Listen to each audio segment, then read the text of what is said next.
Good evening. My name is Nilima and I'm your host for the evening. Tonight's talk is Forgive, Forget and Move On. We have the lovely Sister Pratiba Daya joining us this evening, who is currently based in Johannesburg, and she coordinates all the activities for the Brahma Kumaris in South Africa. She has been a student and a teacher of Rajagama meditation since 1986. She has an easy, natural, and light approach to life with over 10 years' experience in the corporate world as a systems analyst, so is well placed to facilitate programs like this evening's to support well-being at home and in the workplace. Before we hand over, just a bit of housekeeping. Just a reminder that this talk is being recorded and will be live streamed on Facebook. So you can go back later on and listen to it again. I always find that you pick up things the second time round that you may have missed initially. But also, please do share with your friends and family who may not have been able to join us this evening. We'll have a Q&A session at the end of the talk. So please put any questions that you have or may arise during the talk in the chat box directly to the host. And Sister Pratiba will address them at the end. So all that remains for me to do is to welcome Sister Pratiba this evening. Thank you. Thank you so much, Nalima, for that lovely warm welcome. It's really wonderful to be with all of you, even though virtually in Manchester. And I was just remembering that the connection I have with Manchester was that my dad was a FA Cup soccer fan. And so we would look at the finals, you know, wait up till late at night to watch the finals of the FA Cup. And just to say, I was always a Man United fan. So I feel a connection with all of you this evening. So it's lovely to be with you.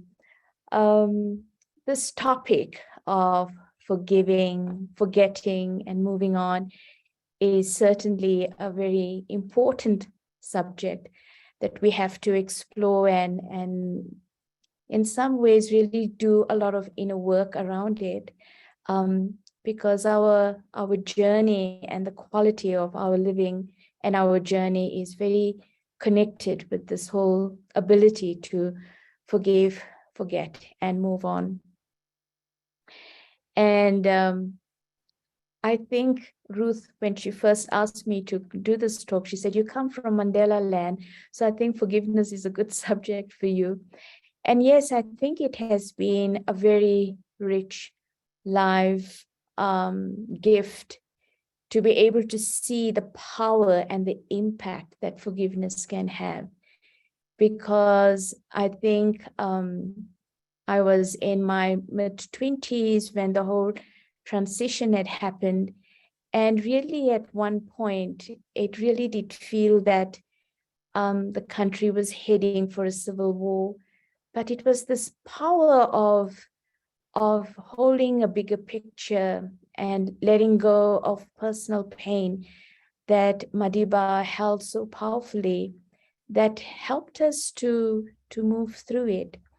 And so forgiveness is really, I think it first is an act of healing for the self and healing.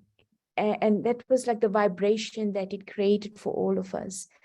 That irrespective of what the past had held, just seeing how Madiba had stepped through that period of transition helped us all to look forward for something bigger.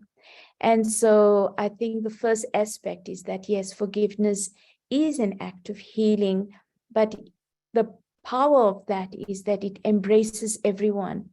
As I forgive, I heal within, but I also allow and enable the other to heal. I give permission for the other to heal as well, which is a very important element.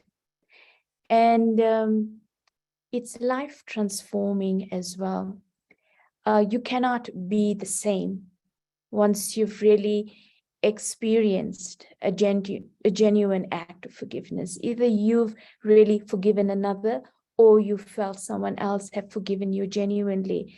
Something in our psyche, something in our consciousness shifts, because I think this act of forgiveness is very powerful. It's an act of pure love, and it's the taste of that pure love that that truly begins to help you move forward with a new set of awareness, with a new energy, with a new capacity.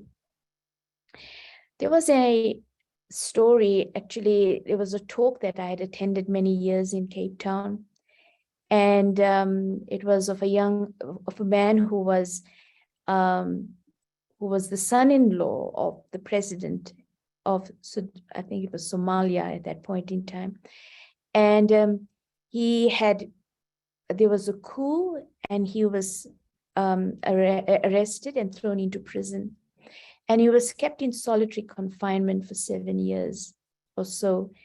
And it was interesting, he shared his story of the anger initially, then the sense of hopelessness that he felt, and then the internal struggle, and then this kind of experience of just recognizing, how did I treat people? Because as the son-in-law of the previous president, he lived a very luxurious life. He held a lot of power.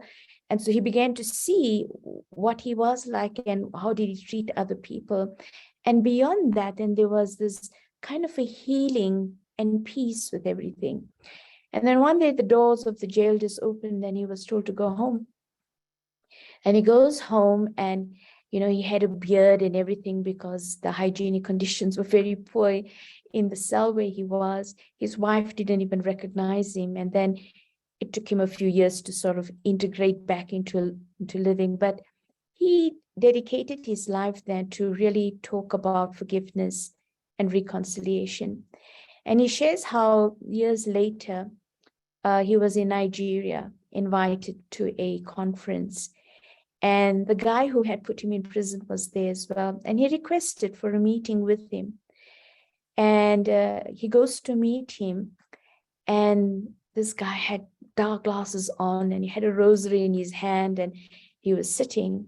And so he goes to him, and he thought he's going to lash back for what had happened to him. And he said, all he told him was, I forgive you. And let's work together to teach this lesson of reconciliation and coming together and building peace together. And he said the guy had just tears pouring down his eyes. And he looked at him and he said, maybe tonight, after a very, very long time, I would be able to sleep peacefully. And so then the two of them embarked on this work of really sharing the message around forgiveness, reconciliation, and peace building. So I remembered that story quite vividly because it shows how transforming this act of forgiveness is, and how it heals not just myself, but it gives permission for the other to heal, and very much it allows for a process to move forward. But also, I think one understanding that is useful as well is also that, I like looking at life as a journey. And none of us are infallible. We all make mistakes. We all have hurt someone or the other, sometimes unknowingly. And so it is a journey of learning of the impact that I've had. And I think ultimately, this journey of life is really about learning to love unconditionally. That is what it's ultimately all about. And so whatever we come through in a way, when we can learn to love and be love in that sense, then yes, I think we reach a point where it's not even a question of forgiveness, because then I won't even take sorrow. But I want to first start off just touching briefly on why do we struggle to forgive? And I think, you know, it's something that I've looked at, and I think we've had many conversations around this, but I think ultimately we hold the belief that the other is getting away with it. But forgiveness is not about that. I don't think forgiveness is to shirk away from accountability. But forgiveness, in a way, is where I'm choosing. When I'm wanting to forgive, I'm choosing to release myself. Because if I don't forgive, I will still be trapped by that past experience or that situation that I find myself in. In The Long Walk to Freedom, Nelson Mandela very beautifully describes that as he was walking from Festus prison where he was staying, he walked to the actual gate, and in that walk, he was so aware that he's not just leaving a physical prison, but that he has to let go of things in his own mind. You know, that if he's going to forgive, then he's really going to be free on the other side. Otherwise, it will be as if he's still imprisoned, although physically he may be free. So I think I really look at forgiveness as this whole aspect of a way of releasing myself and reclaiming my power, reclaiming my freedom, which for me means the most, in a sense. It's like my deepest values that I treasure the most. And so I think what helps in a way is to know that whatever we do, and sometimes also what we fail to do, we are all accountable for it. No one gets away with it. It is the law of karma. And it's a law that plays itself out. I don't have to be the one to actually try to force the issue, but really to hold that understanding that everything plays itself out the way it needs to. And I need to just stay focused on what is the quality of experience that I want, and what is the focus, and what is it that I want to give energy to. When we think of the subject of forgiveness, I think one thing that I have really realized in some ways is that forgiving starts by learning to forgive myself first. I think whatever happens to me is happening out there, but what I do with it is what I do to myself. And so in some ways, to really begin to see and understand and accept that how I feel and how I allow something to leave an impression on me and affect me is something that I have to take responsibility for. And when I begin to take responsibility for that, then it begins to help me to work through it and to release myself from it. And I think this was in one of Oprah's talks that I really liked this expression that anything that happens in life doesn't happen to me, but it actually happens for me. And I think when I understand that, you know, when I firstly find full acceptance of myself and that deeper awareness within myself that, you know, whatever happens, there is some significance and something that I can choose to grow out of this, to use it as a way to help me move forward and not to feel as a victim of what has happened, but to know that I can't control events, people's behaviors and situations, but I can use that to see that how am I going to grow with this? How am I going to use this? How am I going to allow myself to emerge out of this? And so I think that's an important aspect, so that we move away from that feeling that we're helpless, but rather to know that in that situation, I have opportunity to do something about it. So one of the things about learning to forgive myself that I have found is really, understanding why is it that I have taken sorrow. We have a lovely, expression in Brahma Kumaris in our teachings that, don't give sorrow, but it is equally important not to take sorrow. And I think it has been something that has left quite an important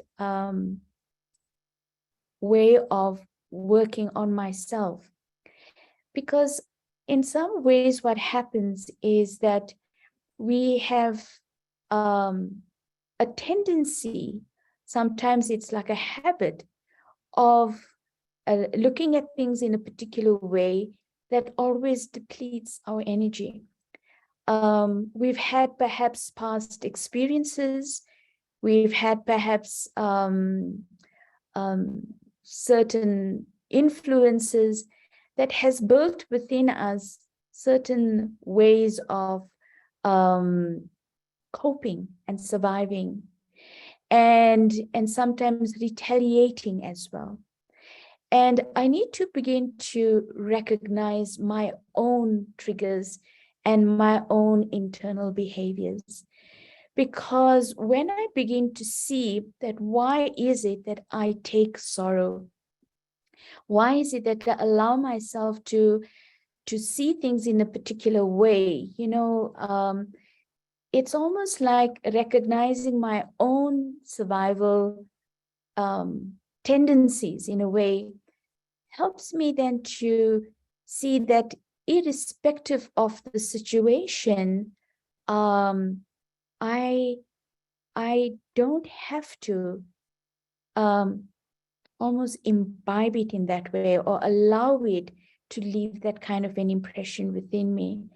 And I found that the more I did that work of really understanding how my inner world works and how my own emotions get triggered, and what are my sort of tendencies to absorb pain in a way,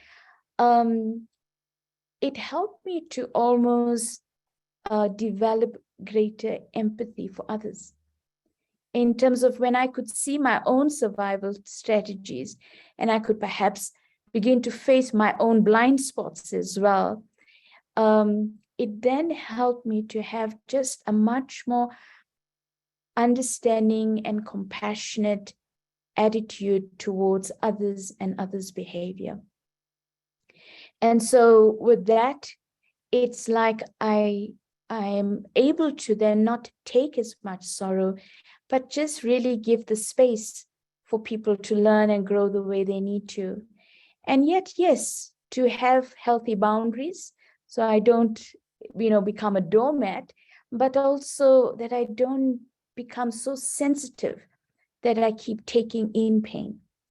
And so then, so I found that aspect of learning how to understand myself better, managing myself better, managing my triggers better, so that I don't take sorrow, then it's not even a question of forgiving, because it's like I rise above it and I can move on and I can contribute in a way that actually helps to move forward. I want to now just touch a little bit on the process of forgiving, because I think that's important. We know we must learn to release ourselves and let go, but how do we do it? For me, the starting point has always been acknowledge the hurt. I think sometimes what happens is we tend to suppress a lot, and because we feel we need to be functional and get on with it, or whichever our coping strategies are, in a way, we either withdraw or we just, suppress.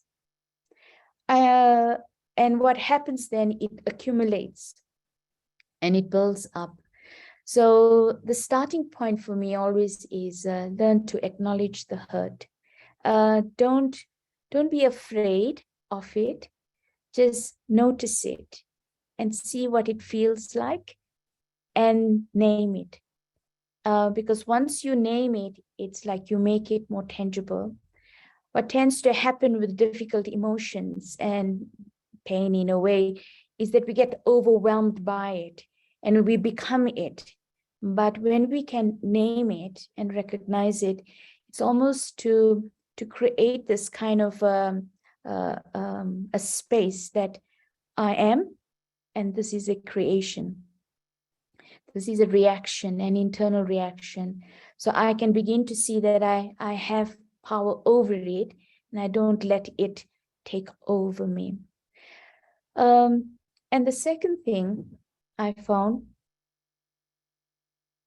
that has been very important after that process is always to sit back and say, okay, this is what the situation had been or is. Now, what is the lesson for me here? It's not so much the lesson of how to manage the situation, but it's more the lesson for me internally. Whether it is in terms of my thinking, whether it is in terms of my own internal attitude or my perception of it, or sometimes it's just recognizing a pattern within. So I ask myself, what does this offer me as a lesson? What do I learn from this? And when I am able to extract the lesson from something, then that situation, the sting from it is released, and I can begin to use it to grow, but it turns to love then. I don't keep rejecting or resisting. So asking myself, what is the lesson that this offers me? And when I can begin to see it in that way, what I am doing for myself is that I'm reframing the experience. Because when we feel ourselves as a victim, then we feel helpless. And then we just absorb what we feel is happening to us. But when I reframe it to say, what am I learning here? And I begin to see that I've had an internal reaction, but how can I grow from this? That reframing of the experience, then it gives me my own power back. It gives me my own strength back, in a way. And so I'm able then to raise my awareness and not stay at the same level. So I think the situation could be one thing, but if I meet the situation at the same level, I remain there. But if I raise my awareness and asking myself, what's the lesson here? Then the situation is there, but I can remain above it in that sense. I can transcend it in a way and grow from it. And the third thing that I find that is important, and that is really, in some ways, we understand beyond this journey, and also recognizing that we need power. We need power to be able to learn to grow our hearts, because, as I said, ultimately this life is a journey about learning to love unconditionally. So I need power to grow that heart. And so I found very much that it's taking power from God through the process of meditation, or prayer, or whichever is what works for you. But it's almost like to reaching out to that divine source and surrendering to that purer love, because it is through that experience of love that it like begins to allow for opening of a deeper capacity. And in some ways as well, I feel what happens is that it teaches me to be humble, because ultimately, what is it that we are challenged with? You know, in most times, why is it that we find forgiveness difficult as well? It's because our egos have been affected. Our egos have been challenged in one way or another. And I had an incident, you know, many years ago where someone just was, you know, very aggressive in their words towards me. And what they had to say was very untrue as well. But I knew if I'm going to try and defend myself with this person, it's just not going to work. You know, they were in a very emotional, negative state. And so I didn't say anything. And I just said, well, if that's what you think, but that's not true. And that is as much as I'm going to tell you, it's not true what you accusing me of for saying anything. And but I knew that there was a hurt inside. And how do I go beyond this? And I sat in meditation at that point in time, and just had like a conversation with God in a way to say, I know I must forgive. I'm not sure I can. I need your help. And it was just almost this thing of saying that I surrender to your love in a way, and also that I stay true to my own integrity of who I am and what I am. So not to doubt myself in any way, but I also know that in this situation, I have to have a very big heart. And right now, I don't feel I have the capacity for such a big heart, but I will, you know, I will try in a way that I keep sitting and ensuring that I just made myself in a way open to receiving from God and allowing my connection with God to carry me through, not feeling I had to do it myself, but just allowing my connection with God to carry me through that. And I think that's an important element, because that part of learning to forgive and growing the heart, it requires us to take that kind of divine support as well. And then the final step that I feel is important as well is that when I feel that I am at a place of peace with what has happened and genuinely I can let go and release, then it is good to bring closure to that situation. And if it's possible, to actually speak to the person and to say, you know, what had happened caused pain or was uncomfortable, but I'm not holding it back. And I want, if this, you know, that we can work going forward. So to bring closure in that way and to have that conversation if one can. And if it's not possible, you feel it's not yet possible, then actually at least write a letter. But it's somehow we have to give expression to bring that closure to our hearts. So I find that that's an important step as well. There was an interesting story that Brother Charlie from Australia had shared in a talk that I heard him share a while back on forgiveness. And he shared about a friend of his. And this friend had a very good best friend, and they had some issue that came up, and they had discord between them. So for years they wouldn't speak to each other. And so this friend of his had started to meditate, And he thought that he wants to make amends with that other guy. So he tried to call him, he wouldn't take his calls. He tried to get a mutual friend to try and create the connection. That wouldn't work, anything. And he said, then one day he sat and he examined himself. And he realized that he's saying, I'm forgiving, but deep down, he still held the attitude that I was right and you were wrong. And as long as there was that attitude, it was like it was becoming a barrier in really forgiving. And when he really just released that idea of I am right and you are wrong, it somehow cleared something. And the friend responded to a call and they were able to have a conversation. So I think this thing of bringing closure is very, very important, because it in some ways then allows that moving on. And if I'm unable to bring that closure, I need to look within me that am I not holding back in terms of a particular attitude or thought or feeling in that sense.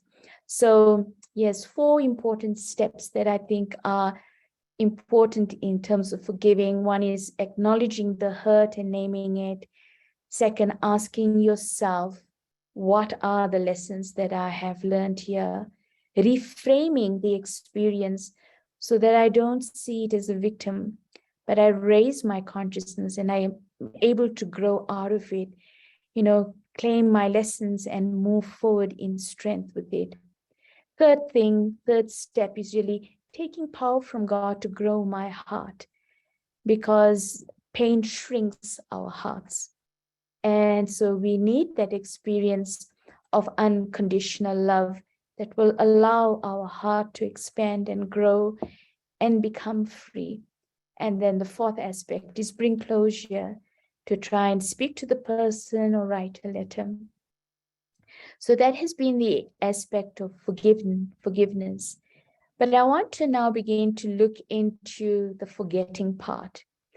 And it was very interesting because many of you would know Dadi Janki, who was our previous administrative head. And Dadi was very wise, and in many ways, the subject of forgiveness she took up quite often. And coming from South Africa, I held a specific interest in what Dadi had to say about forgiveness. But she always used to say that you haven't really forgiven if you haven't forgotten. So you have to forget to forgive. And then in South Africa, we had a slogan going on here, and that was that we will forgive, but we will never forget. So I thought, now, how do I reconcile these 2 very different approaches to it? And I had to think about, what does it mean to forget? And there's 2 aspects to this. The one aspect that I found sort of helped me initially is that when I am able to extract the lesson from the situation and begin to create a new perspective of the experience that I've had, and be able to support myself in a way that I don't see myself as a victim, but I begin to see myself as, reclaiming my power in that experience. It's like the forgetting in that situation for me was really about forgetting the feeling of the memories of that experience. So it's like, the situation that I had experienced, but I don't carry the emotion baggage of that situation. I forget that. I release that. So for me, that was one step of forgetting. But Dadi spoke about another level of forgetting, which there's a lovely book of hers called Wings of Soul. where she expands on it very beautifully. And she was saying in there that forgetting is so essential, because if I don't forget, then there's always like a subtle heaviness that I carry with me. I haven't really let go and allow newness to happen. And as I was saying that,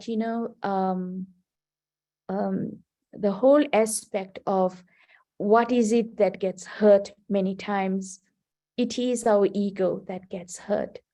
So to really engage yourself, into focusing your energy on something more constructive. And in Hindi, the two words of renewal and humility are very similar sounding, nirman and nirman, I think. And so what I found what Daddy was saying is that if you direct your energy into what you want to build, if you focus your energy on that, then what happens is that you stop remembering the pain, and you're allowing yourself to immerse your energy in something more powerful. And so it's not so much about forgetting, it's about what am I remembering and what am I engaging in. And so that was a very powerful aspect that she shares. It's really about nurturing my own sense of dignity and worth, because as I keep that as the focus and what I want to create and build around me as the focus, then I'm able to go beyond that that had caused hurt. So very much in line with this, I want to share a very short clip of an interview that was asked of Mandela in terms of how did he go beyond bitterness. So a short little clip that I'd like to share with you.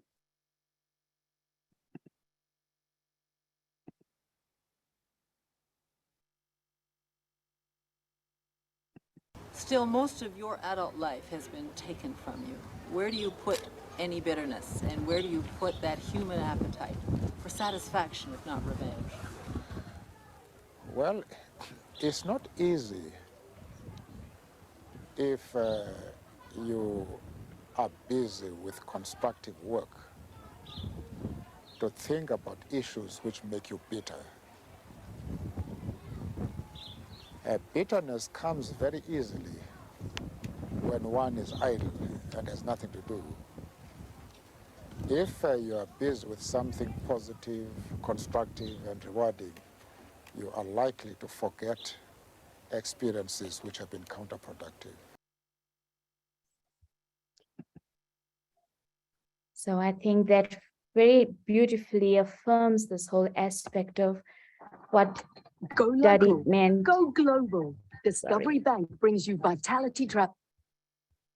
What Daddy meant by this whole aspect of forgetting, that it's really about directing your energy into something that's positive and powerful, that takes you forward, that engages your awareness, that engages your talents, your skills, that engages even your experience into building something powerful, into doing something that's meaningful. There's been so many experiences, I think, worldwide of people who went through really traumatic experiences, and sometimes rather violent experiences, but how as survivors of those experiences, they didn't remain there. They actually used that experience to inspire and serve and encourage and allow for the healing process for others as well. So it is this whole thing of, whatever experience I've had, it has become an incredible resource of learning for me, but let me serve through that for a greater purpose, a greater picture. And that is what then engages me, that moves out of this experience, but it actually engages me into using my energy so constructively. And so then I don't hold bitterness anymore, then I don't hold those old memories anymore, but I'm able to build on something beautiful and powerful in that regard. So that's the whole aspect of forgetting, which I think is as important as forgiving, because it's interlinked, as Dari put it. It's when I'm willing to almost think it never happened even, then I've grown from that and I move on. And then the third part of tonight's topic was really this thing about moving on. And I think there's a few things that is so vital and useful for us to just consider, you know. Firstly, I need to build my spiritual capacity and also my emotional capacity, so that I'm able to manage myself better. I'm able to not feel overwhelmed by situations, but I can remain in my own stability.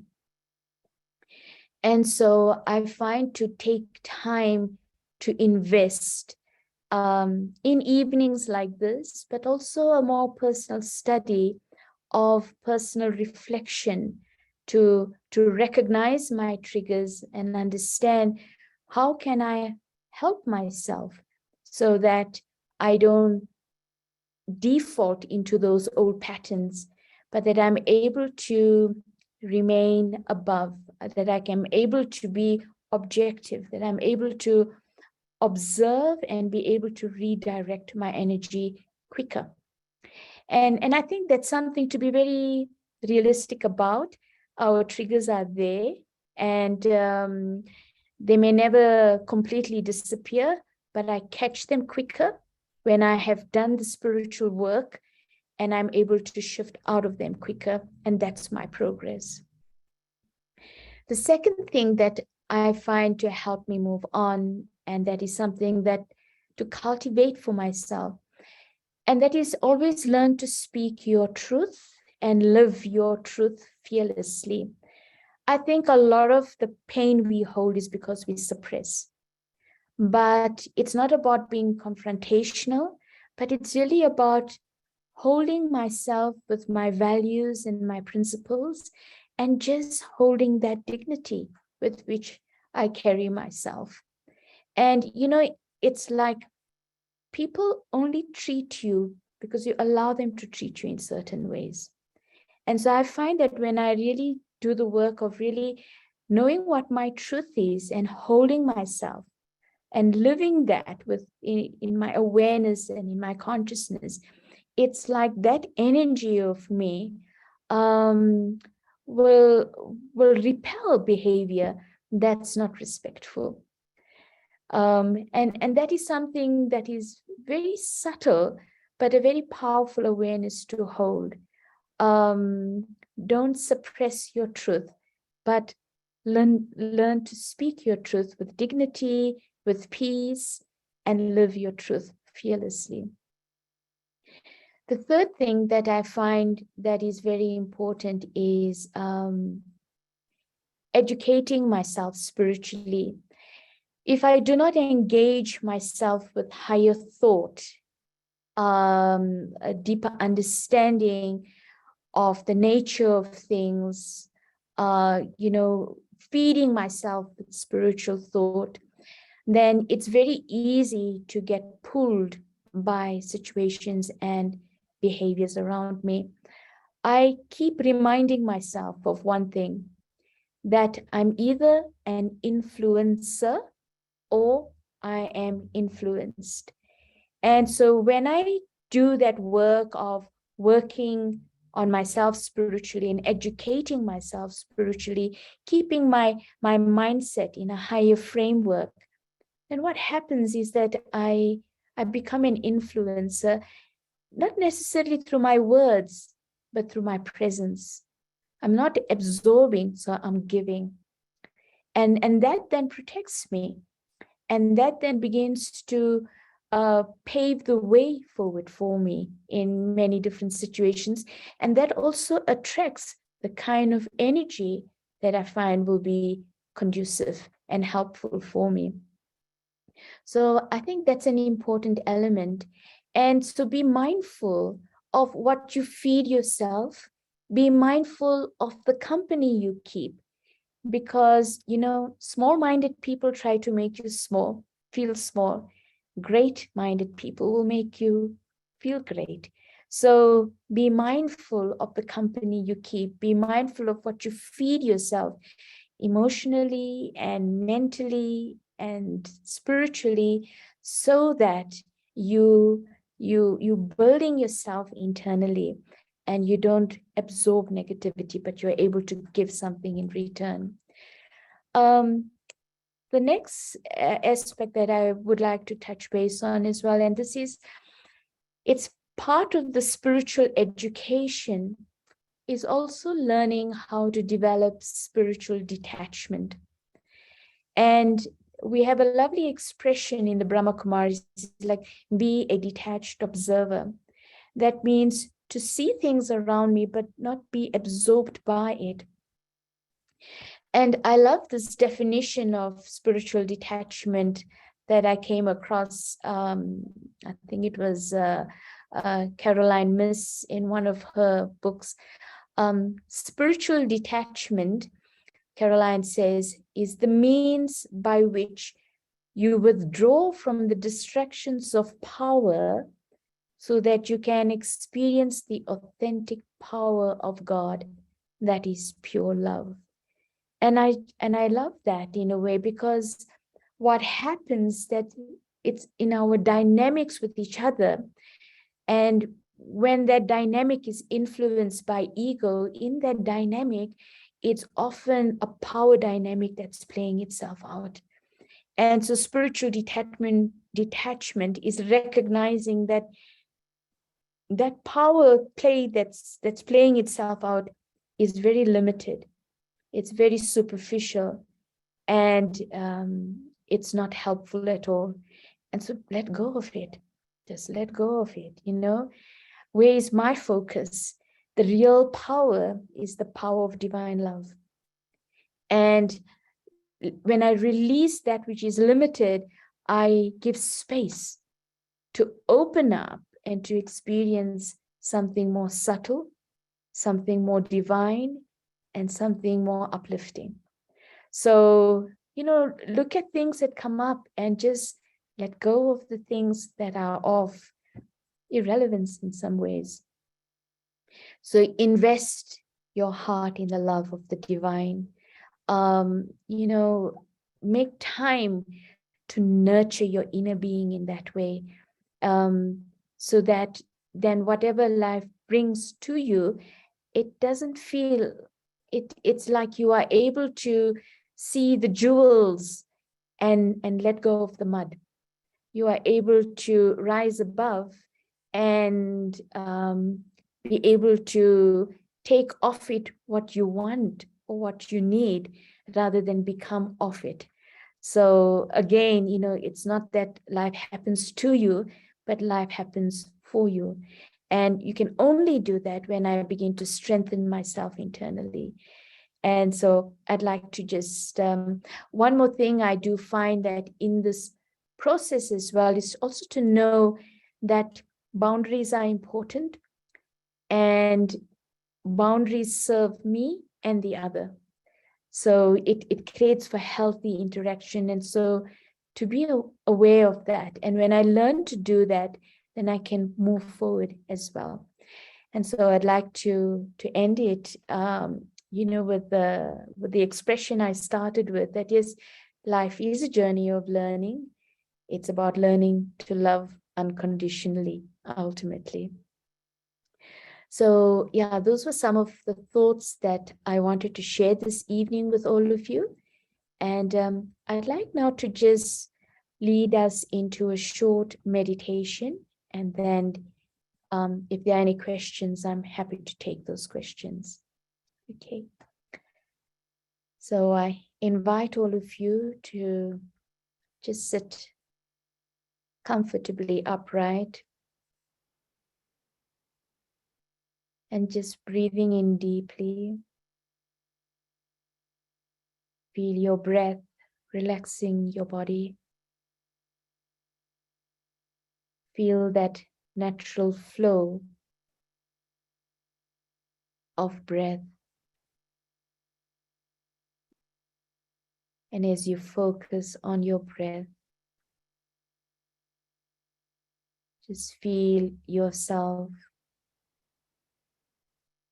moving deeper and deeper into a space of peace within.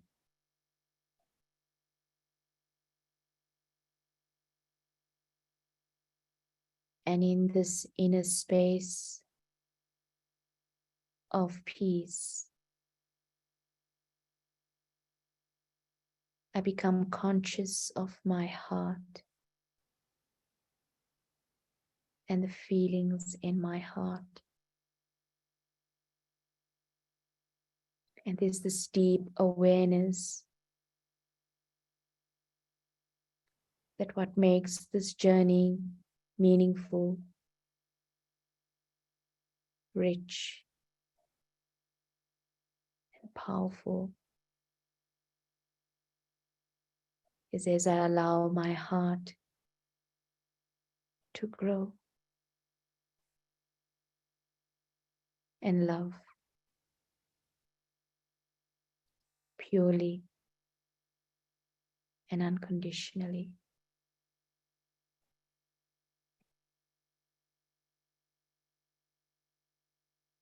And that this capacity lies within me to release pain from the past, to release my fears of getting hurt, to release the limitations I may have placed on myself, and just to open the heart to knowing that I am cared for and I am loved by the divine, that I am being carried by that highest source of purest love, a love that's totally unconditional.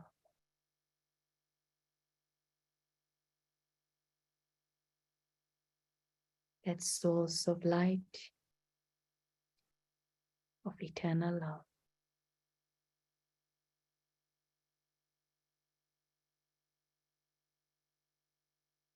And feeling the power of this love.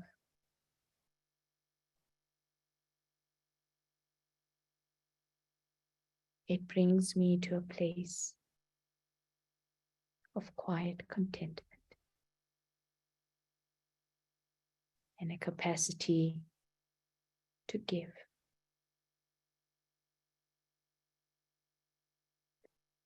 Because forgiveness is all about giving love.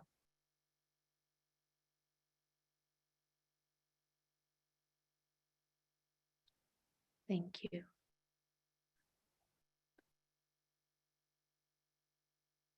So I hope those ideas were useful for you. And if there are any questions, I'm happy to take them. Thank you, Sister. We don't have any questions at the moment, but if anybody would like to just put them into the chat, I'm happy to present them to Sister. We do have a comment. that says, yes, sometimes we want closure, but we also want the other person to apologize. So I guess it's just human nature for us to want the other person to acknowledge that they've hurt us, or it's like a justification of the way we're feeling. Yes, I think, it is sort of would be a nice thing that they would also acknowledge and apologize. But if I'm going to wait for that, I'm going to wait forever in a way. And so I think in some ways what I have learned to do is to say, well, if they can't, that's their capacity right now. But I don't have to remain at their capacity. I can grow and rise above that, and I move on from that. So it is my choice whether I stay on or I choose to rather rise and move on. Yeah. Another question's coming. How do you fully forgive when the recipient of your forgiveness still hurts those around you? I think in a way what I've learned to do is I've learned to work on myself in a way that I stop taking sorrow, and I found ways of creating healthy boundaries with that individual. But I also have helped others who may have been affected by that person to actually help them to help themselves, to help them grow. Because ultimately, we can't isolate ourselves from that individual, but we can learn to find healthier ways of engaging and find our own self-respect of what we find acceptable and what we find not acceptable. So I've used my own lessons to help others learn and share those lessons with others so that it gives them encouragement to do the work that they need to do. Thank you. Got another question. How do you deal with the fear of the person you want to forgive hurting you again? Is it okay to cut ties with them to be able to feel safe and forgive from there? So from a distance. Right. Yeah.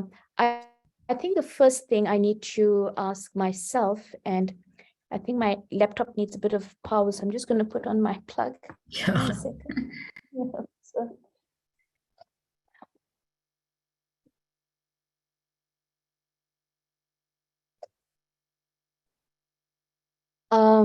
I think one of the things that I've learned to do for myself in that regard is that do the work of asking myself, why did I take pain from them before?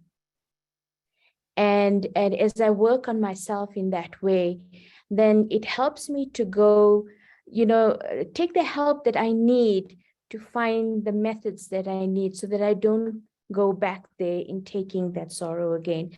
So it's not like I'm avoiding the individual, but I'm doing my work that I need to protect myself in that sense, because I took the sorrow, whatever they've done or they haven't done or whatever the case may be, but I took the sorrow.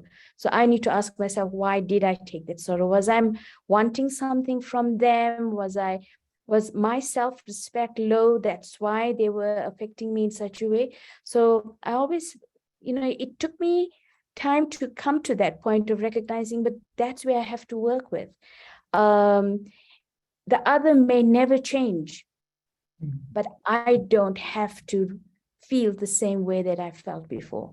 So it's really about that making that choice. Okay, lovely. I think that kind of answers the next question as well. It's how do you deal with toxic, narcissistic family members? Is it better to limit contact or cut ties? I think that. I think, family is a tough one. If it's a friend, you can cut ties, but not always with family. But I think learning to create healthy boundaries is important. Learning to say no is also important. Learning to create space between me and the other is also important. I used to struggle with this thing about boundaries, because I always thought it's like, am I limiting my capacity? Am I limiting myself by placing a boundary? But I think I had come to the understanding that why am I creating the boundary is not out of fear, but I'm establishing the boundary because of love. Because for the other to behave in a way that's unacceptable harms them as much as it's causing me discomfort. So when I create a boundary that's healthy, I'm serving them as much as I'm serving myself. And I think that shift in perspective was helpful and important for me. So sometimes people don't recognize that there are acceptable ways of engaging, so you help them understand that. Okay, thank you. We have come to our time, but are you happy just to stay on? We've got one more question. Yeah, sure. It's a bit of a long one. I think they're just giving some background, so I'll just read it as they've written it. Hi, thanks for the talk. I've got a question. Lately, I've been feeling my friends are patronizing me. They often leave me out and avoid me. This may be because I'm different from them. During confrontation, I bring up what they've done in the past, as it was not dealt with. They get away with their mistakes. Whenever I confront, they flip it back to me and pick out the mistakes in me. And sometimes the mistakes they say about me are made up. I don't want to talk to them because they are so fake and nothing they say are true. They think I'm self-developing. They think they are better and very insecure. I feel comfortable without them, but they are my high school friends, and I feel sad to see that I am alone and others are enjoying and socializing. How do I feel better in myself?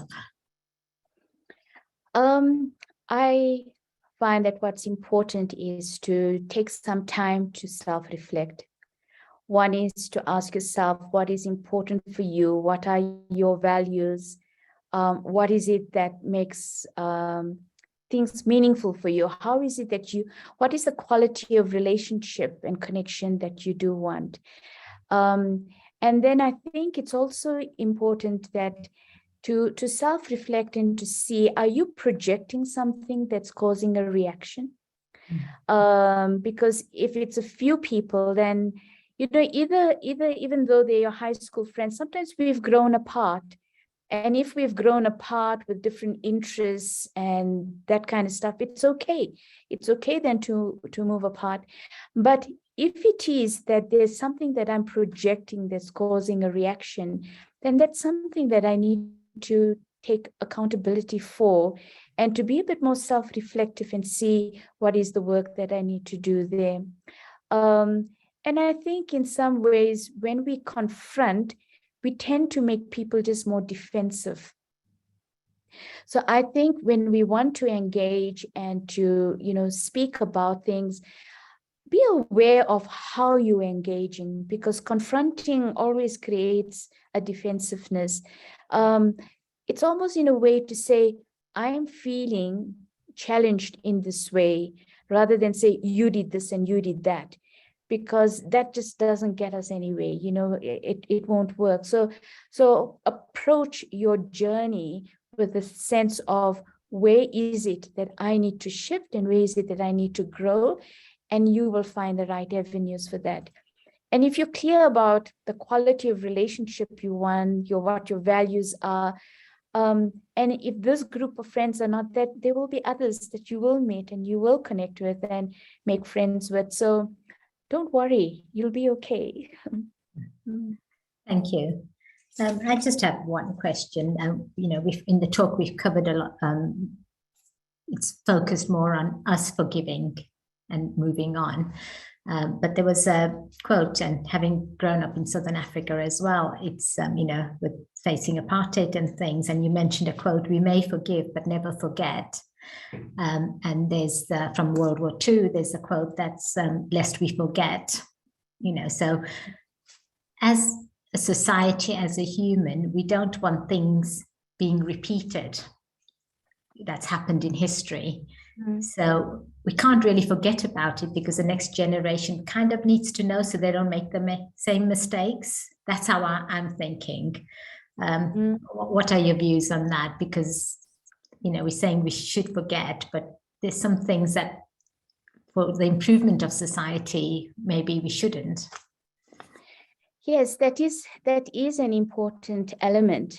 And I think I can just share in terms of having visited Robben Island, where Mandela was, and many visitors that have come to South Africa, I've often taken them there, because I, not so much, to see, but I think what it does is that the history is difficult, but in a way, it's about what is made out of that history.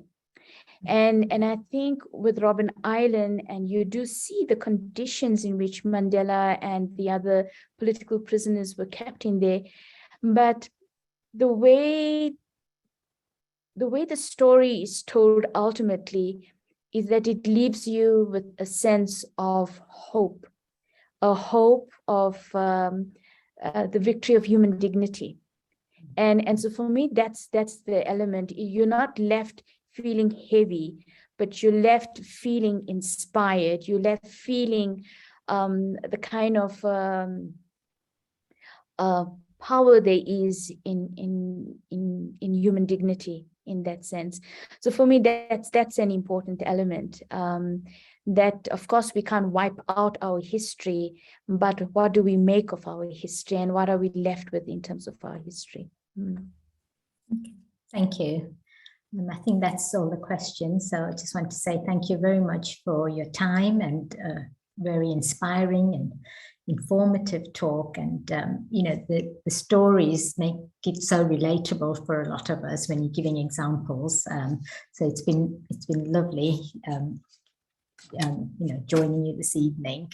And there's certain things that really caught my attention. Just a few snippets, like pain shrinks our heart. And I'd never thought of it that way. It does really, and you're kind of closing yourself off. So we need to just keep that, not take sorrow, not give sorrow, and not take sorrow. I like that one as well. So before we end, just a couple of reminders about what's coming up. So our next week's talk, next Friday at 6:30, is Sometimes Happy and Sometimes Sad. Just a reminder for some of the people who may have joined us for the first time, there's no need to register anymore. You can just visit our website, where the Zoom links details are there. So you can just join us on the Friday. You don't need to register to receive any of the links. We also can subscribe to our weekly emails, which gives you information about all our upcoming events for that week. If you just go to the website and subscribe to it, it's just a reminder. If you can join us, that's more that you're welcome to. But if you don't want to, if you want, you can unsubscribe as well if it gets a bit too much for you. Just for the month of August, we've got a special online morning meditation for 20 minutes on a Monday, Wednesday, and a Friday at 9 a.m. And again, no need to book. The website has the Zoom details, and it's just a brilliant way to start your day, whether you're in the workplace or you're at home looking after your family, or even if you're on holiday. It's just a great way to set your mind for the day. So please join us. We also have lunchtime meditation on those days as well.